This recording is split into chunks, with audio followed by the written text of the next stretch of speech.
উনুনে বসে গোবিন্দরে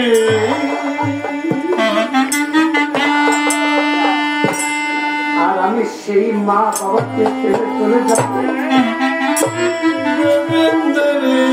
কারণ আমার পিতা মাতা কখনো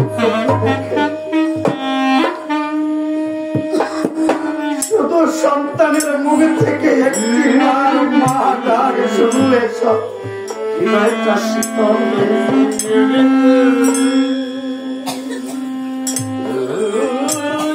আমার মা যখন শুনবে তার পুত্র আর কোনদিন তার কাছে ফিরে আসবে না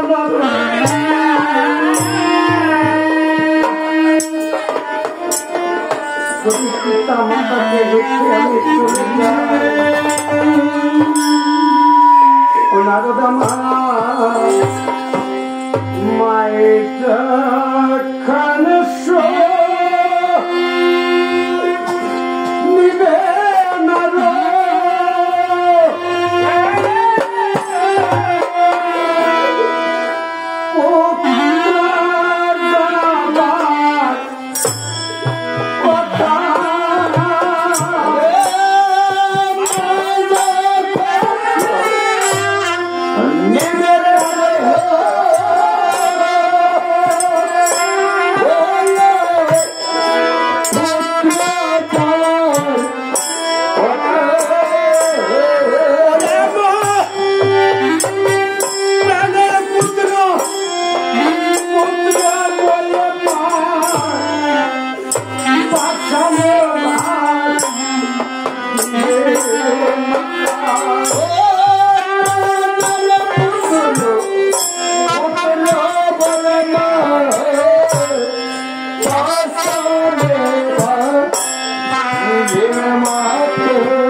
সন্তানদের মাথার উপরে ছায়া থাকে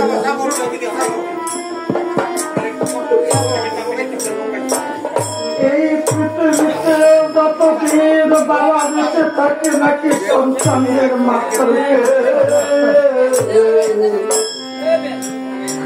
গোবিন্দ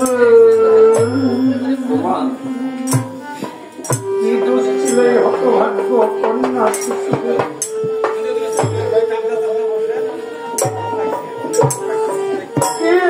ছিল ছোট ছোট দুটি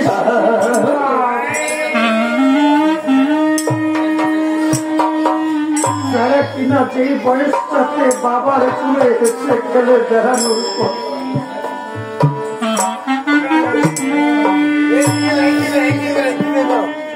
সেই কন্যা দুটি চিরকালের মতো বাবাটা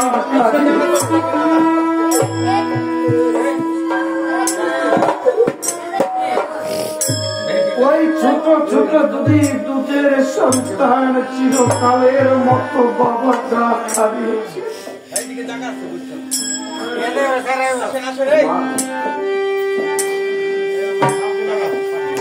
সন্তানগুলা পৃথিবীতে পিতা কত মূল্য ছোট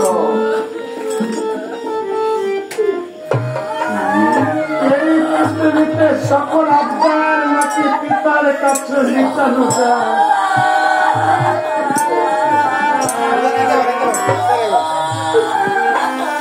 কিন্তু আর তো কোনদিন সন্তানগুলো পিতৃমোহ দর্শন করতে পারে এই পৃথিবীতে নাকি পিতা হচ্ছে বট বৃক্ষের ছায়ার মতো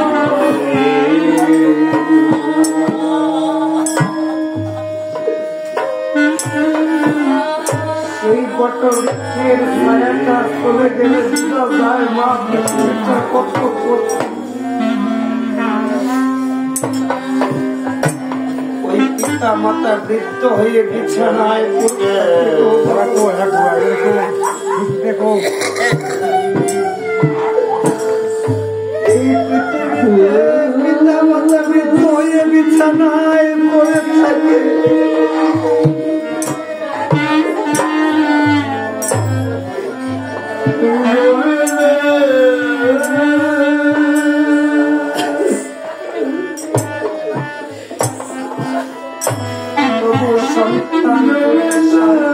থাকে আমার পিতা মাতা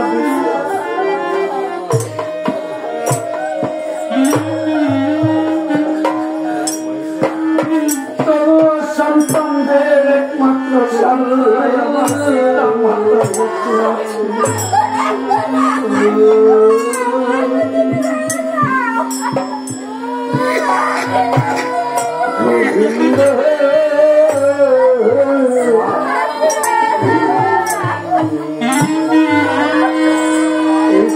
কন্যারা কি এখানে আছে? যদি থাকে একটিবার আসলে আমি, কারণ একটা কথায় আছে, পৃথিবীতে পিতা মাতা ভগবানকে ডাকে, ভগবান একটা সন্তান দাও, পুত্র সন্তান যেন আমার মুখে দিতে পারে।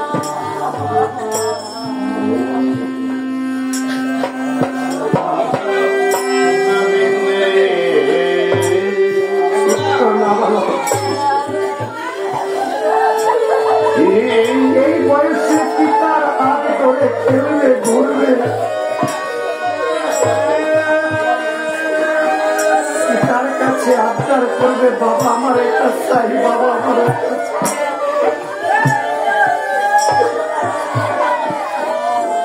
কিন্তু সেই দিনগুলো একটু আগে সন্তানগুলো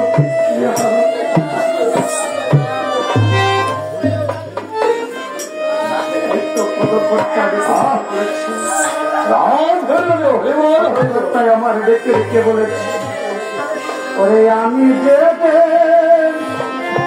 ওরে যাবে চলে,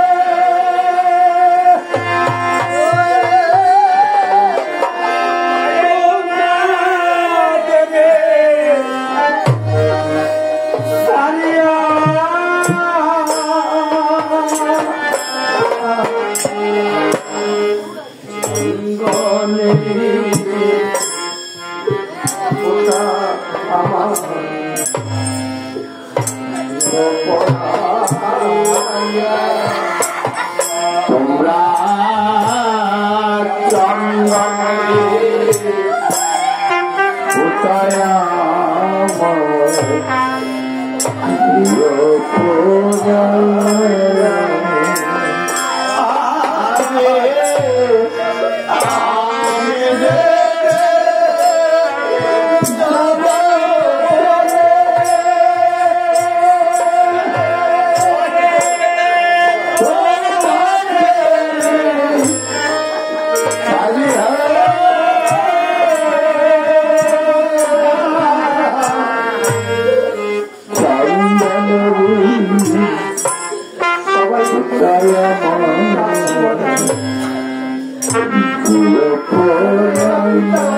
কোনদিন বুঝতে না,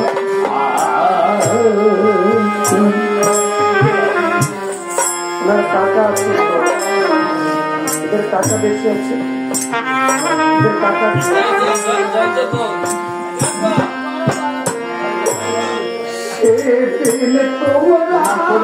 পরিবার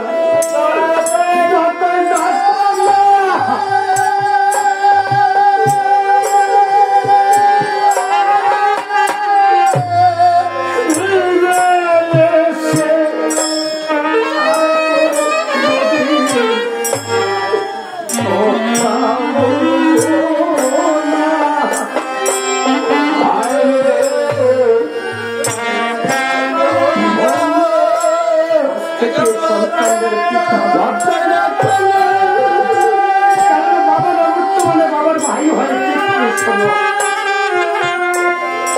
বড় ভাই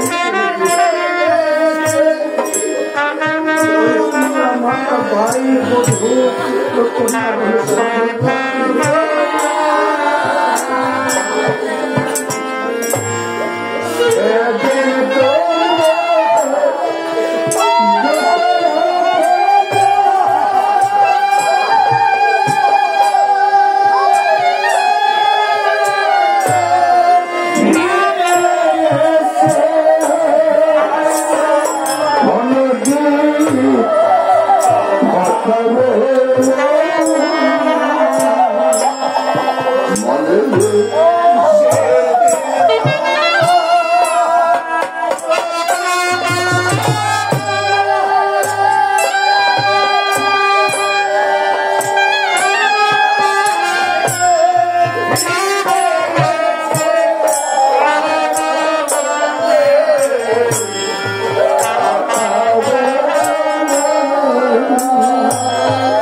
যতদিন বেঁচে আছে এটার সামনে একটু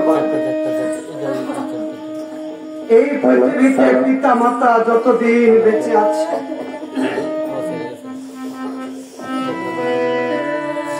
ততদিন পিতা মাতাকে সেবা করে থাও। আজ পিতা মাতা বেঁচে থাকতে দুবেলা দুমুঠো অন্ন মুখে দিলে না, ওই এক মুষ্টি অন্নের জন্য পিতা মাতা দাঁড়ে দাঁড়ে গিয়ে ঘুরে। কিন্তু মাগো বেঁচে থাকতে যার মুখে এক মুষ্টি অন্নের জন্য দাঁড়ে দাঁড়ে ভিক্ষা করেছে, সেই বাবা মা মরে গেলে আজ তুমি ঘটা করে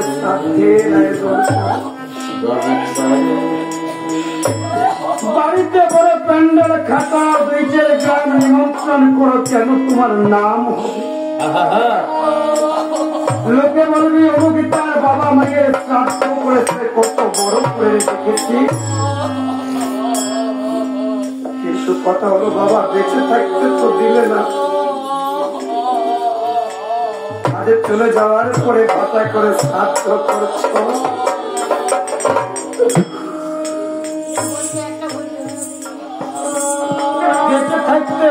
এক মুষ্টি অন্ন দিলে না, আজ ঘটা করে শ্রাদ্ধ। সেই শ্রাদ্ধটাকে কোনো কর্মে আসবে গো মা? পিতা মাতা বেঁচে থাকতে সেবা করে দাও, চলে গেলে যত শ্রাদ্ধ করবে কর্ম করে কোনো কর্ম হবে না। তাই তো পদকর্তা দেখে কি বলেছে জানো?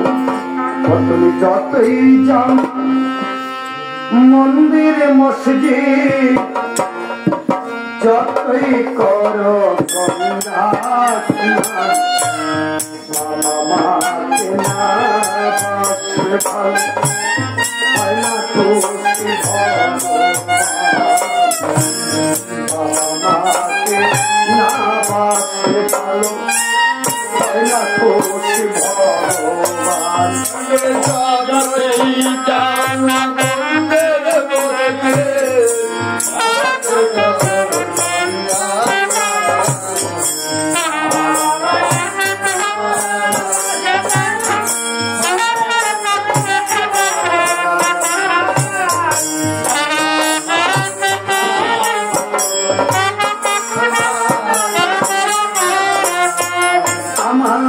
বাবা মাদের সবার সেরা তাদের সেবা করলেই পাবে সকল দেবতারে।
ওই পিতা মাতার সেবা করতে হবে।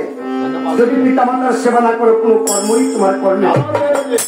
তাই আজ রেখে রেখে বলছে শোনা হে নারদ মুনি শোনা দিয়ে মন, আজ আমি চলে যাবো সেই বৈকুণ্ঠে করিতে অমৃবাস। আজ যে আমি প্রভু নারায়ণের অসুখ সারাতে যাব, আমার পিতা মাতার গতি হবে কি বলতে পারো? অমরিবার আমার পিতা মাতার কি গতি হবে তুমি কি বলতে পারো? কেন আমার পিতা মাতার যে আমি বিনা দেহ নেই।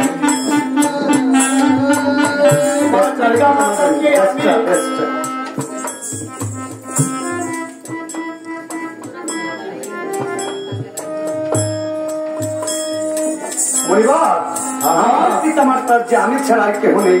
আর তোমার রূপে রূপান্বিত হয়ে তোমার পিতা মাতাকে আমি সেবা করব। তুমি আমার রূপে রূপান্বিত হয়ে তুমি আমার পিতা মাতাকে সেবা করবে। তুমি আমার পিতা মাতাকে সুস্থ করে দাও। আজ তাই সেই তরুণী সেই 10 বছর পূর্ণ হতে মাত্র একদিন বাকি এমন শিশু আদি কি কর্ম করেছেন।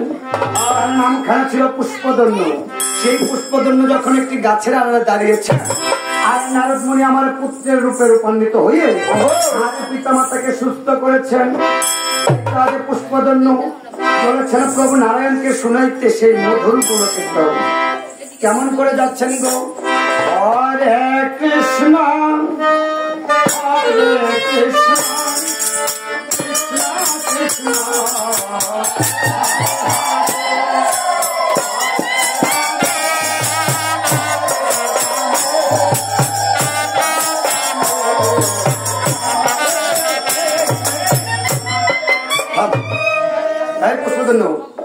তুই যে বৈকুণ্ঠের নারায়ণ দর্শনে যাবি তুই কি গুরু মন্ত্র নিয়েছিস?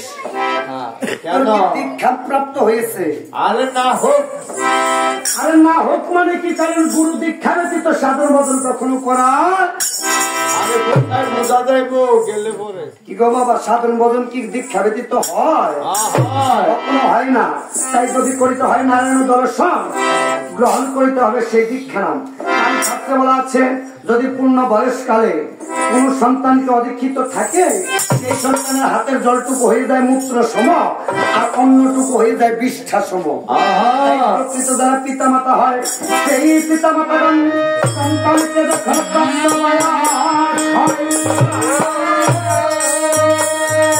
তাকে গুরু ঘরে পাঠিয়ে দীক্ষা নাম গ্রহণ করাতে হয়।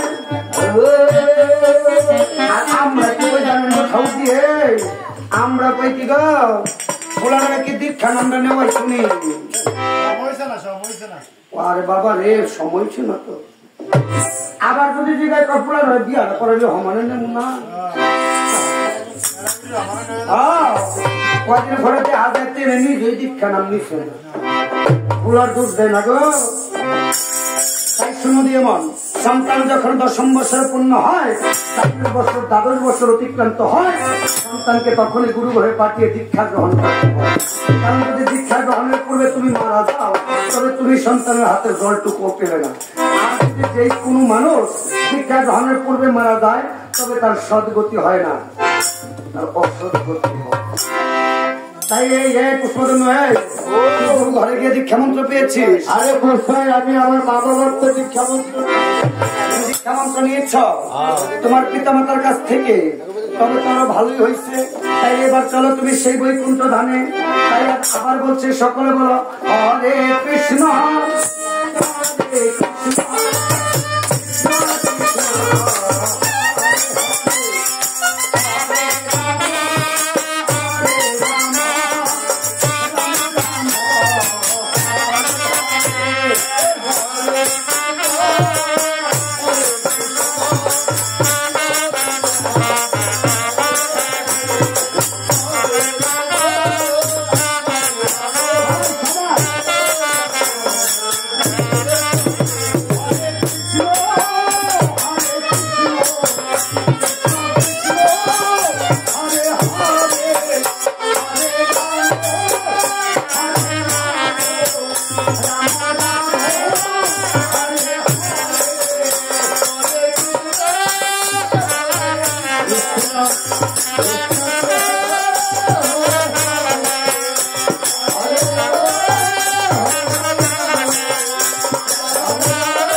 যখন ওই 10ম বছর পূর্ণ হতে মাত্র একদিন বাকি এমন শিশু পুষ্পদন্যের মুখে যেমন নারায়ণ শুনেছে সেই মধুর নাম সংকীর্তন, আর প্রভুর দেহের সেই ভবব্যাধি দূর হয়ে গিয়েছে। তাই তো মাকে বলি তবু ঠাই এই পৃথিবীতে কৃষ্ণ নাম ছাড়া দেবের আর কোন। তাই শুনে দিয়ে মন যত পারিবে করিবে নাম সংকীর্তন, কারণ যে তাই হয় নাম সংকীর্তন সে তাই থাকে আমার ব্রজের। তাই করে দিবেন একমাত্র নামেতেই মুক্তি। তাই তো বলেছেন হরের নাম হরের নাম হরের নাম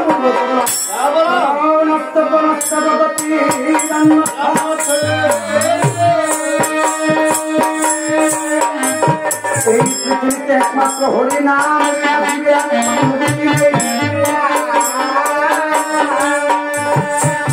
তাই করে দিবে যত পারবে মাগো হরিনাম মহামন্ত্র জপ করে। সেই নাম খেলা ছিল আমার গলতে গোপনে, সেই নাম খেলা পৃথিবীতে পেয়েছি অনেক ভাগ্যের ফলে। তাই সেই ভাগ্যের জন্মটা খেলাই হেলায় ছিল। কত দেব দেবতাগণ করেছে প্রভুর আরাধন, নিতে জন্মগ্রহণী পুরীর বিশ্বে। তাই আজ আমার দেব নারায়ণ যখন করেছেন মধুর নামক সংকীর্তন সবল, সন্তুষ্ট হয়ে প্রভুর গজমুক্তার মালা খানি আজ সেই পুষ্পজন্য করিতে।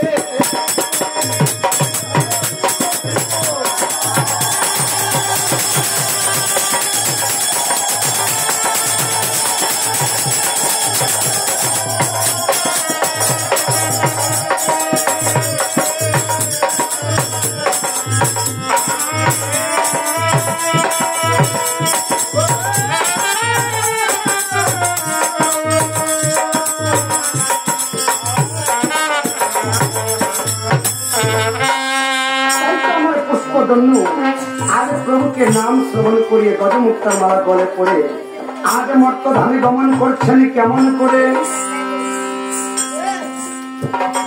জাগো জাগো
এতক্ষণ এই মরা পুরা নাম কেড়ে গেছে রে।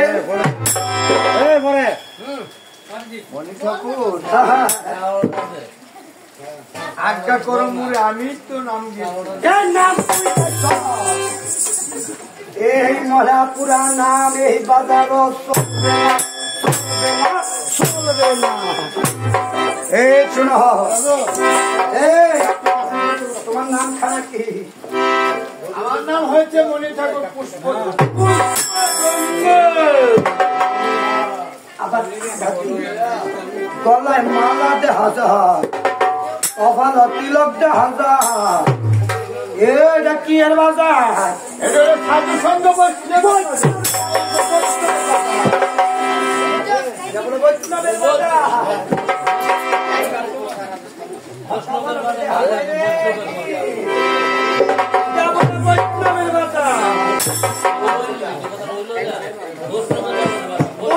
বাজার, বৈষ্ণবের বাজার।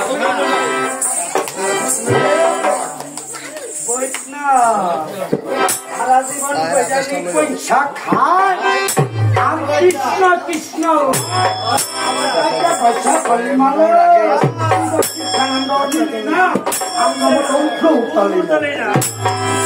বৈষ্ণবের বাজার। এই বাজারে এই বৈষ্ণব যাত্রা চলে দোকানি করতে নাই দাদু। এটা হচ্ছে তরুণী সেনবত, দোকানি করতে লাগছে। অপরাধ নেবেন না, জীবনের তরুণী সেনবত পালা শুনছেন নি দাদু? দাদু সেটা হচ্ছে আমি আপনার সাথে একটু অভিনয় করেছি। যাত্রা চলে দোকানি করতে হচ্ছে দাদু। জীবনের রামায়ণ কীর্তন শুনেন নাই, হয়তো বয়সটাই হইতে পারে, আপনি হতে পারেন আমার